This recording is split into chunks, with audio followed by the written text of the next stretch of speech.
You're listening to the Option Alpha podcast from OptionAlpha.com, where we show you how to make smarter trades, learn how the stock market really works, and generate consistent monthly income. Now, your host and head trader at OptionAlpha.com, Kirk Duplessis.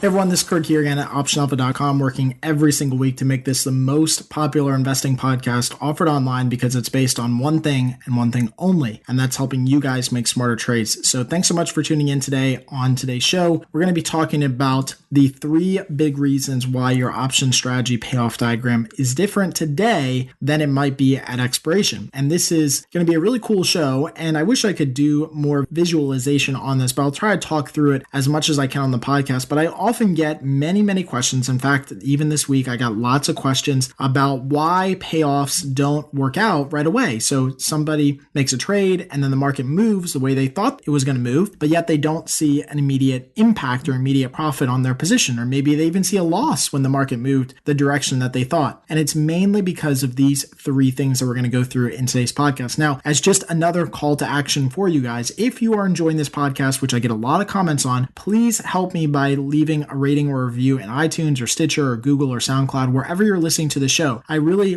believe that is the best way for us to get the show out into the hands of those who need it the most, and I would be extremely grateful if you could do that today. We get a lot of emails from people, but we don't yet have hundreds and hundreds of podcast reviews, which we get hundreds and hundreds of emails on every single month about how great the podcast is. So please take 2 minutes, help me out this year if you could, and give us a review or rating if you've been enjoying the podcast. So let's get right into these 3 things. And the reason that I want to cover these is because, again, what I often find is that people don't understand how payoff diagrams change and evolve over time, not only for option sellers, but for option buyers. So we're going to cover the 3 things that really change as time goes on for option positions from today, let's say 30 days until expiration. The first one is time decay. Now, this one, most of the time, should be the pretty obvious reason why your payoff diagram might change, but time decay is that slow drip out of a bucket of water that starts to increase as we get towards expiration. Time decay starts off really slow, but as we get further and further into the expiration cycle, time decay starts to really increase exponentially. Most of the time at about 45 days, that's when you hit kind of like the apex of this curve and it starts to really accelerate at a much greater pace, all the way up until like the week of expiration, where you start to see time decay really accelerate, or theta decay in these options. Now, if you're an option seller, this works to your advantage, meaning that if you are selling options and you get an initial move that's against your position, then you might have a paper loss for the time being. But let's say that initial move never really continues. You have that initial move lower or higher in the stock, and that creates a paper loss, but it still is not outside of your strike prices. Now you start to get the impacts of time decay as the stock just sits there, trades in a small range all the way through expiration. You'll start to slowly gain some profit back on that position because time decay is starting to be sucked out of the value of these contracts. Likewise, if you decide to be an option buyer, which we don't think you should be, but if you do decide to be an option buyer, that means that an initial move in the stock really early in the expiration cycle might give you then the best opportunity to close it at a profit. Because if you keep holding that option contract, it's slowly going to erode away and decay in value, right? You can think about it like a tooth that's like sitting in sugar, right? It starts off really strong, but then the sugar just eats away at it and starts to decay that thing all the way down to the bone, okay? So time decay, to me, is one of the biggest impacts in option strategy payoff diagrams and creates the biggest difference. Now, it happens over time, so it slowly evolves over time, but it is a constant threat to option buyers and a constant benefit to option sellers. Number 2 here is implied volatility. By far, the biggest impact in your payoff diagram comes from implied volatility. Just this week, I got emails from people saying, hey, I sold some options and the market moved exactly where I thought it was going to move, but my position is, let's say losing a little bit of money. And I said, have you checked implied volatility? And most of the time, the reason that option contract values go up or down is because of implied volatility, the change in expectation for the stock in the future. If the market expects the stock to be more volatile moving forward, for whatever reason, and again, it doesn't have to change the actual stock price at the time, the market just expects the stock to be more volatile in the future, then all options on both sides are going to increase in value.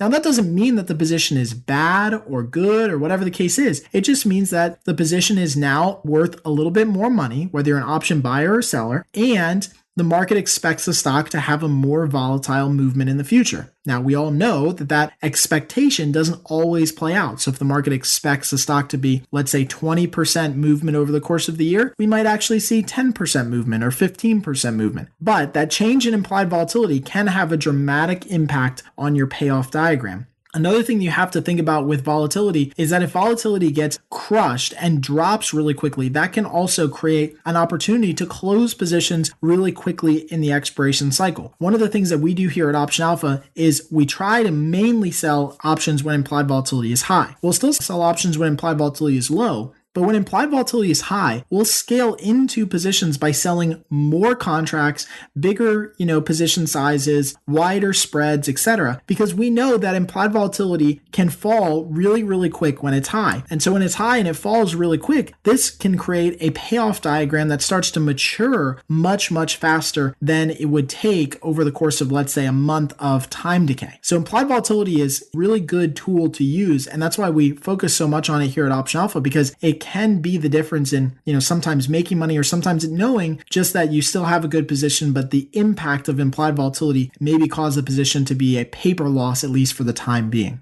The third big reason why your payoff diagram could be different is because of interest rates. Now, we generally don't talk that much about interest rates, but now that we're in a rising interest rate environment, conceivably for the near term or future, as long as the Fed says we're in a rising interest rate environment, it does have an impact slightly on option pricing. Now, it's a really small factor in determining an options price, but when interest rates are on the rise, the value of options will rise as well because, specifically in call options, because if a trader decides to buy a call option instead of stock, that call option is worth less or costs less than actually buying stock. So the option pricing models assume that the extra cash that they have left over from not buying 100 shares of stock could theoretically earn interest for them someplace else. Well, that doesn't necessarily work in the real world, obviously, but the theory behind it is that that extra cash could be working someplace else. And therefore, then the value of that option contract has to kind of factor in this extra cash or interest that they could earn from the extra cash not buying the stock. So again, I wanted to make sure I was totally clear in at least addressing this, though it is not a big issue that we generally mess with and definitely impacts options that are much further out in date than options that are shorter in timeline. But I think it would be stupid of me not to say something about it because it does impact it and it is part of the pricing models and formulas is this interest rate impact. That being said, the two really big reasons, asterisk mark,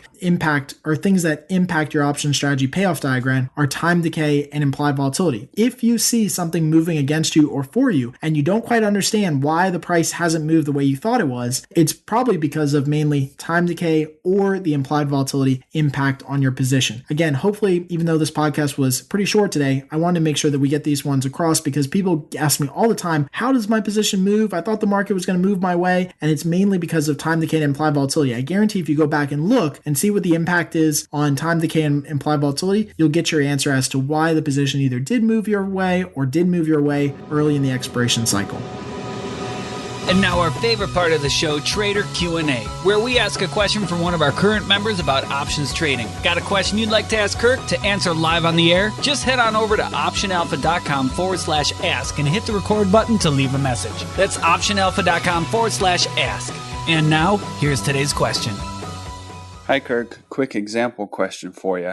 Say I sell an out-of-the-money put for $1. The stock falls, and at expiration, the put I sold is now at $150. However, at expiration, my put is still out of the money. So even though the price went up, am I losing 50 cents on the trade, or do I pocket the premium at expiration because it's still out of the money? Thanks.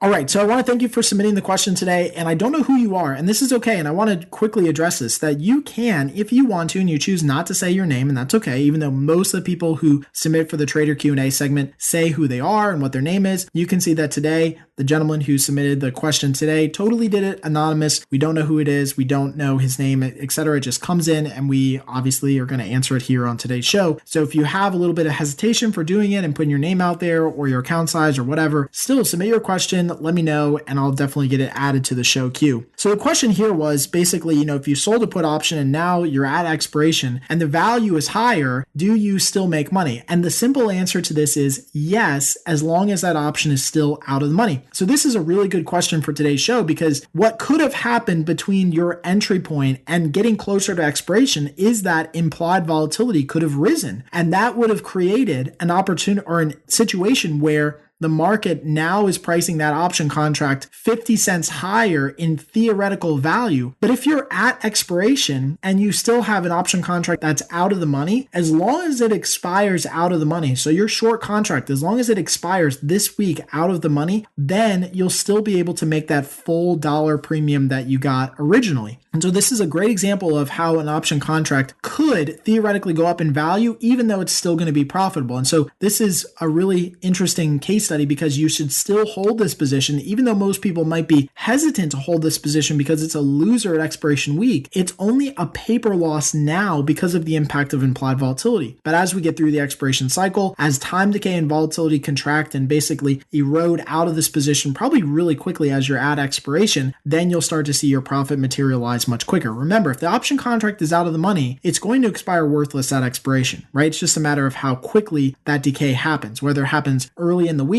or at the last day, whatever the case is. But as long as the option contract is out of money, then you'll start to see that full profit start to materialize. So remember, if you'd like to get your question answered here on the podcast or live on Facebook and Periscope in the future, please head on over to optionalpha.com/ask, click the big red button in the middle of the screen and leave me a private voicemail. There is no software to download or install, and it's incredibly easy. Now, before we get into the closing bell segment, I want to let you know how you can get our freebie today, which is our 7-step trade entry checklist. This is literally the 7 things that you should go through in order before you get into a trade, and things you should remember and things you should check for all of your trades. Again, it's completely free. You can get it by going to optionalpha.com/7steps. That's just the number 7 steps, or by texting in the word 7 steps to 44222. So it's just the number 7, then STEPS to the short code 44222 from your mobile device. Then reply with your email address and we'll send that over to you today. Again, completely free.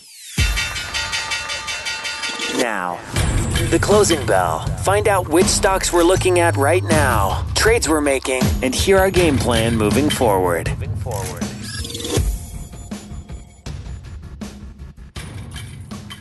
All right, so in today's closing bell segment, I want to talk about a trade that we're making in EEM. Now, EEM is an emerging market ETF, and it basically tracks a bunch of emerging markets and basically puts together this iShares ETF for it. Now, EEM has been on the decline recently since basically mid-December, heading into the new year, starting to rally up just a little bit here. But the thing with EEM that we like is that implied volatility is super, super low. And so during these low implied volatility situations where IV rank is around 2 right now, we're starting to get an opportunity to now trade some calendar spreads that might take advantage of rising implied volatility. Remember, calendar spreads are just a trade where you make a difference between a back month option and a front month option. You're going to sell the front month option and buy the back month option, hoping that implied volatility rises during this time period and that difference is captured in the differential between the 2 months. In the case of EEM right now, stock is trading at about 35-ish. So it's trading right around 35. And what we're going to do is we're going to do a 34 put calendar spread in EEM. What I generally like to do with calendar spreads is make them directional in the direction that I either think or hope that the stock goes. Right now, I know that most of the time I might be wrong or a little bit wrong, but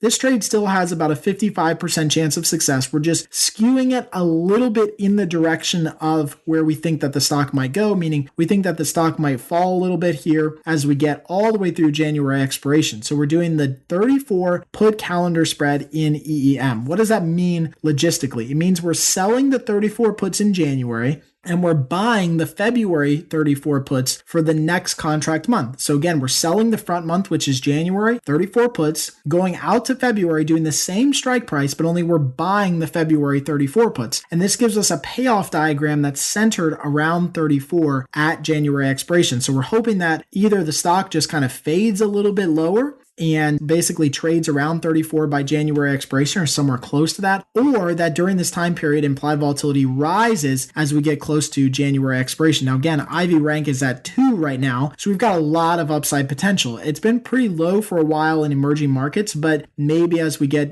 further into the first quarter of 2017 here, we start to see a rise in implied volatility in emerging markets. I don't know, maybe it does, maybe it doesn't, but implied volatility this low, we definitely have to take a stab at it and do a small position. We're only doing 5 contracts here. We paid $39 in debit for EM, so it's a very small position, but I think it's a position worth making, and it gives us a little bit more balance in our portfolio for the overall expiration period. Thanks for listening to the Option Alpha podcast. If you liked what you heard, please drop by iTunes and leave a rating or comment. Plus, you can get everything: free email updates for future shows, transcripts, video tutorials, case studies, and more. Just visit our website at optionalpha.com. All right, so I truly hope you enjoyed today's show and got at least one thing out of it that you can apply right now to make you a smarter, more profitable trader and investor. As always, you can get additional resources and links mentioned in the show and some related video training on some payoff diagrams and how they change and evolve by going to optionalpha.com/show80. That's just the number 80, optionalpha.com/show80. Until next time, happy trading.